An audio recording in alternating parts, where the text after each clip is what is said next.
Alors je vais me présenter pour ceux qui ne me connaissent pas. Donc je m'appelle Gilles Deséchos et je travaille pour l'association Indre Nature.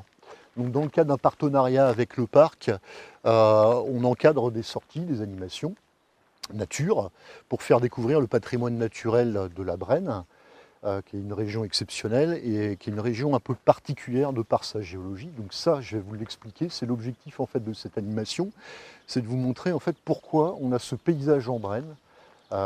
Comment on en est arrivé à avoir ce paysage complètement atypique. Vous avez un étang devant vous, magnifique étang de Belle-Bouche, un des plus grands. D'accord. Tous les étangs que vous voyez en Brenne sont tous artificiels, sans exception. D'accord. Ils ont tous été créés par l'homme. Comment ils ont été créés? Ils n'ont pas été creusés. On a juste en fait à une époque édifié une digue, vous êtes dessus, en travers d'une dépression naturelle du paysage qui est légère mais qui existe bien, qui permet en fait de retenir l'eau. Et on l'a doté, cette digue, d'un système de vidange pour gérer en fait les niveaux d'eau, qui permet en fait à l'eau qui est en surplus de s'évacuer de l'étang sans passer par-dessus la digue, de rejoindre un ruisseau qu'on entend là, voilà, et l'eau donc suit son chemin et va aller remplir un autre étang qui est en contrebas. Donc quand on regarde la Brenne d'une façon générale, la Brenne c'est un plan qui est orienté d'est, incliné d'est en ouest, où l'eau s'écoule d'un étang à un autre en suivant ces petits canaux, ces petits chenaux. Toute cette eau, elle converge vers la Claise, qui est le cours d'eau principal qui va en fait drainer les étangs de Brenne, qui va récupérer cette eau. On a deux autres cours d'eau très importants, mais qui sont moins concernés par les étangs de Brenne, c'est la Creuse et l'Anglin, d'accord, donc un peu plus au sud. Donc moi je vais surtout vous parler là de la Grande Brenne, c'est-à-dire cette grande zone d'étang qu'on a vraiment en plein centre de la Brenne. Ayez à l'esprit en tout cas que tous les étangs de Brenne, plus de 1000 étangs, sont des constructions humaines.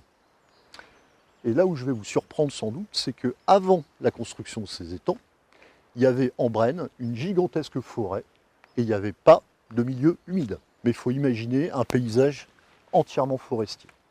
Du coup, je vais reprendre le fil de l'histoire géologique et puis je vais vous expliquer comment on en est arrivé progressivement à ce paysage-là. Imaginez, il y a plus de 300 millions d'années, en Europe, on a une chaîne de montagnes qu'on appelle les montagnes hercyniennes, enfin que les géologues appellent les montagnes hercyniennes.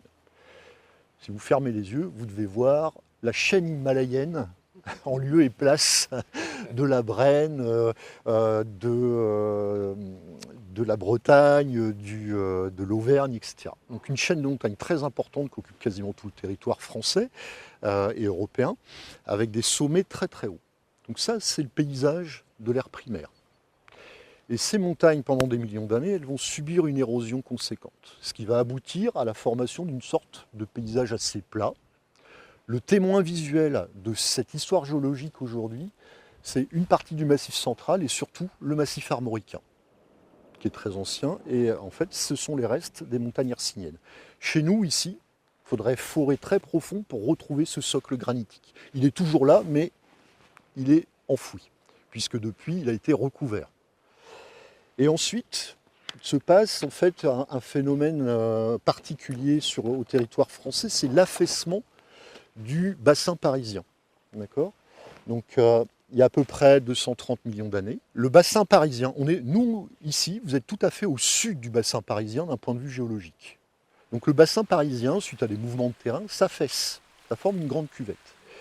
On a une mer qui vient de l'est et qui vient recouvrir complètement tout ce paysage. Et cette mer, pendant des millions d'années, va accumuler en fait les dépôts calcaires. Donc la mer va recouvrir tout ce paysage, elle va accumuler le calcaire, et puis elle va se retirer il y a à peu près 140 millions d'années. Le calcaire va se retrouver à l'air libre pendant des millions d'années et va subir une érosion. Donc il va être dissous par les pluies chargées en gaz carbonique. Ça va faire en fait du gruyère. Et c'est un paysage qu'on appelle ruiniforme. Donc c'est du calcaire qui a été rongé par l'érosion. La mer revient une deuxième fois au Crétacé. Donc elle vient recouvrir à nouveau tout ce paysage. Et le calcaire déposé à ce moment-là, Ce pas les mêmes conditions climatiques tout à fait. On est sous climat tropical à cette époque-là. Le calcaire va être plus tendre. C'est la craie, le tuffeau qu'on trouve en Touraine.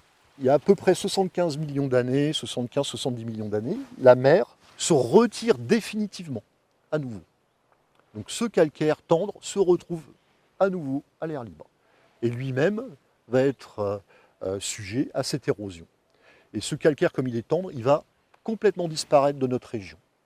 Et puis, il y a à peu près 50 millions d'années, on a le massif central qui se soulève à nouveau. On a les terrains sédimentaires calcaires qui coiffent ces cubes, le massif central qui remonte, le premier cube qui bascule, le deuxième, le troisième. Et à chaque fois, vous avez une rupture, là, vous avez là une cuesta qui apparaît, c'est-à-dire une petite vallée. Et à cette époque-là, on est toujours sous climat tropical, les roches granitiques du massif central subissent une érosion importante, qui libère les sables et les argiles prisonnières donc, du granit du massif central. On a des cours d'eau très puissants et saisonniers qui embarquent ces matériaux, qui dévalent les pentes du massif central et qui viennent en fait remplir, coiffer le dessus des cubes. Et ça s'arrête, il y a cette barrière naturelle au nord, là, par la vallée de la Claise. Ces sables et ces argiles, ils vont s'indurer, c'est-à-dire qu'ils vont former le grès que vous avez en surface en Brenne aujourd'hui. Donc il y a à peu près 35 millions d'années, cette roche elle se solidifie toujours sous climat tropical. Et puis, beaucoup plus récemment, on a une succession de périodes glaciaires et interglaciaires. Et la dernière période glaciaire va intervenir à un moment où le paysage, il y a très peu de végétation, il y a le grès en surface, et on a l'action du gel, du dégel, de vents très violents qui soufflent, qui vont raboter ce grès. Lorsque le grès est tendre, ce climat va creuser en fait des cuvettes légères, mais il va creuser des cuvettes, et puis il va adoucir des monticules qui sont constitués de roches plus dures, de grès plus durs. C'est ce qu'on appelle aujourd'hui les butons.